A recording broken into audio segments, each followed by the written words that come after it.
This drama of the president in churches continues. And the latest one is that President William Ruto went to a church in Nairobi, Roysambu to be in particular, and donated a whopping 20 million Kenya shillings. And of course the reaction from Kenyans has been predictable. What does this tell us about the stage at which the Ruto regime has arrived? What does it tell us? Stay with me on my show today and find out that and much more. Actually, we should start by asking, when a politician gives contradictory statements, says this today, says something completely different tomorrow, what is the impact on the electorate? What is the impact on the public? I know many of you think that the answer to that question is obvious, which is okay. Wait for my answer and make a judgment for yourself. But I don't think everything here is obvious. But before I answer that one, let us look at another very different question, which is also very important for us at this time. We as the public, when we receive information that seems to contradict early information, how do we handle it? I'll give you the excellent example. There is a video I did recently which revealed that minority leader Kimani Ichung'wah has moved his entire family to South Africa. Well, a member of this channel shot me an email yesterday. Chris, please correct this information. It is wrong. Because I was in church today and I actually saw with my very own eyes the family of the said politician and even his children. Now I know this particular member of this channel is a serious regular, so I know that they're listening to this video. And let me share a bit of my past experience, which I believe will help all of us. When I was still an amateur analyst, this happened to me multiple times. Somebody would give me new information and immediately I would rush to correct it. Okay? But I learned the hard way. It is much more complicated than that. Because the conversation with my informant, immediately after I received the new information, would go something like this. Hey, Bwana, why are you feeding me with fake information? The response, my information is absolutely correct. Chris, I find this insulting. You know all the information I've always given you is absolutely 100% correct. My response, but I've received new information that seems to contradict what you told me. The response, I don't know about that. But Chris, trust me, my information is 100% correct. Friends, we must always remember what we're dealing with here are very devious, sneaky, crafty politicians. That one we must never forget. And so my policy these days is that if the source of the information was credible and I receive new information, I wait for time to sort it out. I'll give you the excellent recent example. Months ago, I got information that the former IEBC chairman, Chebukati, had been taken out of the country, actually to Germany in particular, for treatment. And later, I even got a confirmation from somebody who was on the ground. Chris, nimemuona, yuko hapa. That kind of information. But then, shortly after that, we were told there is nothing like that. That is fake news on social media. Well, 2 days ago, a member of the family, a brother to the late chairman, came out and said that actually Chebukati was taken out of the country for treatment. Something about a tumor in the brain. migraine headaches, etc., etc. I'm sure most of you have gotten that information. And so in this particular instance, the information was confirmed almost a year later. That is how it goes. Now on to this Ichungwa Manenos. My initial informant is reliable. And of course the latest information is extremely reliable because I trust this member of this channel. I have known him for years and he says he saw with his own eyes.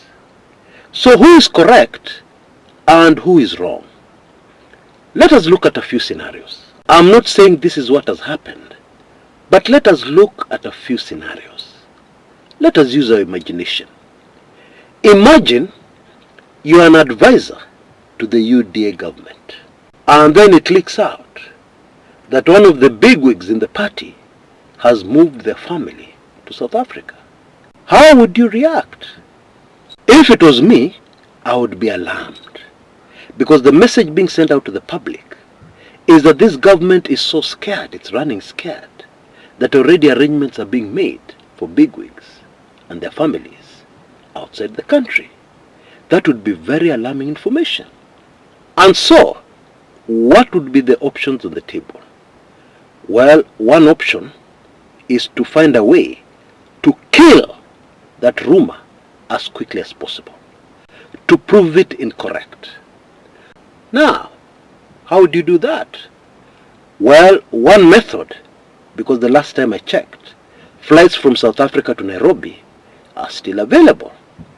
And so one way of doing this would be to organize for the said family to be flown back into the country and to make an appearance at a public place where people would actually see them. That would be very effective. And then after people have seen them, they can go back to what they were doing. Now, I need to repeat, I am not saying this is what has happened. No, that's not what I'm saying. What I'm saying is that when you receive contradictory information, the best policy, according to me, is to give it time. Of course, tomorrow, we could receive irrefutable evidence, yet again telling us that this initial story was false. That is okay. We're all human, we make mistakes. And that would be the right time to come out and say, this and that has happened.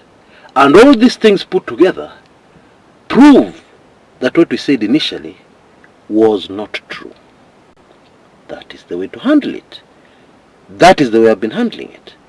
I'm sure this is going to be very useful to all Kenyans, because right now we're receiving a lot of contradictory information. And some of this contradictory information, it is very difficult to tell what is the truth and what is not. My advice, keep on gathering evidence and give it time. Now, back to what we're discussing. And I want you to listen in to 2 audio clips I've prepared for you, so that we bring this whole thing into perspective. I'll be back shortly. Kwa sababu it is the biggest program tuko nayo kwa taifa la Kenya, pengine itachukua muda ishike laini, lakini believe you me, it is going to work. Believe you me. Na kwa sababu kuna watu walikuwa wametuwekea mitego mingi, kwanza mimi, mitego mingi. Asipoangukia hapa, ataangukia pale. Asipoangukia hapa, ataangukia pale. It is not what you are saying. It is God's favor upon our nation. Najua nimelaumiwa mara nyingi sana kwa mambo ya matoleo kanisani. Nyinyi mnajua, wakati tunamtolea Mungu, hatumpatii binadamu. Si ndio? Matoleo tunayotoa sio kwa sababu tunampatia Bishop Mwai. Hatupatii congregation hii, tunampatia Mungu. Mimi mwenyewe nitatoa milioni 20 kwanza. Mimi nimejaribu sana kutafuta kwa Biblia, na mimi ni msomi wa kiasi wa Biblia. Nimejaribu kutafuta mahali inasema ati ukimpatia Mungu unarudishiwa na askofu. Iko mahali? I am a product of giving to God.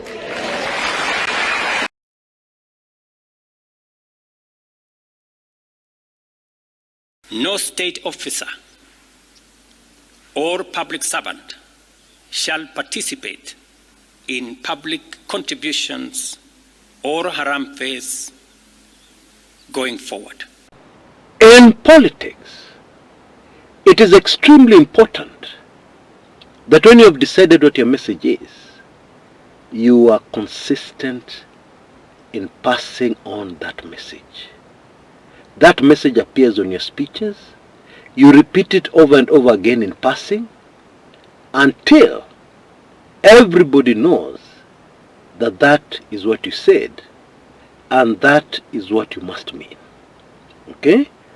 Now when you do the opposite, and today you say something, and then tomorrow you say something which is completely the opposite, what happens over time is that nobody will believe what you say. Indeed, even when you're telling the truth, nobody will want to believe you. And the problem with that is that as a leader, especially the leader of a country, it is impossible, I need to repeat that, it is impossible to rule a country when the vast majority of people in that country do not believe anything you're saying. And I'll tell you why. When people have a pressing problem, one of the ways of diffusing the situation quickly is to have an official statement from the government or from the leader of that government. That can go a long way in diffusing many, many very explosive situations. But you put yourself in a situation where people do not believe the leader of that government, and therefore they do not believe any statements from any representative of that government. What is going to happen? For example, the latest that has come out of the control of budget is that the controversial health scheme in the country, Sha-Shi-Shu, is not owned by the government. Huh? Chris, what are you saying? You heard me right. None of it is owned by the government. It is owned by other people who receive, wait for this one, a 2.5 commission from every single contribution to the scheme.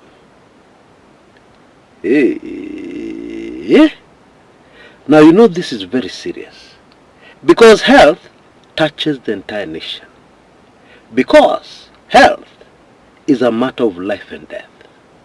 And therefore it goes without saying that actually some people have lost their loved ones because the Sha health scheme did not work at a critical moment when it was required to work to save a life.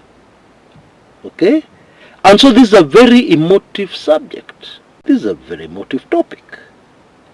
And so, naturally, what needs to be done is for the government to issue an urgent statement to reassure Kenyans that even if this thing is not owned by the government, it is supposed to work because of 1, 2, 3, 4. However, because of the current situation where nobody believes anything anymore which is said by the leader of government and any representative of his, what do you think is going to happen? You tell me.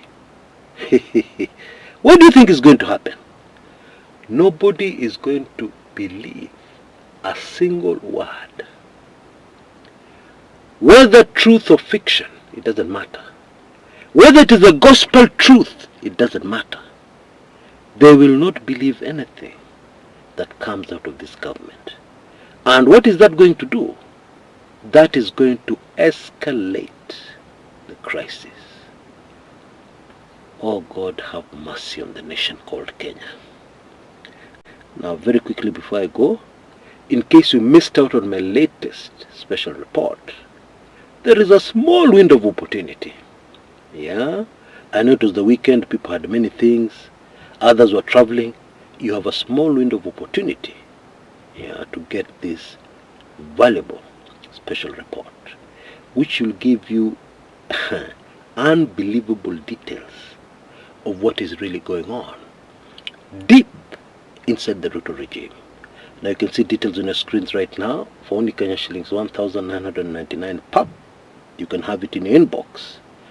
And the advantage here is that you'll also have all the other special reports as well. If you have been left out before, please take hold of this opportunity and don't let it slip through your fingers. Go for it. Until next time, this is Chris Kumekucha.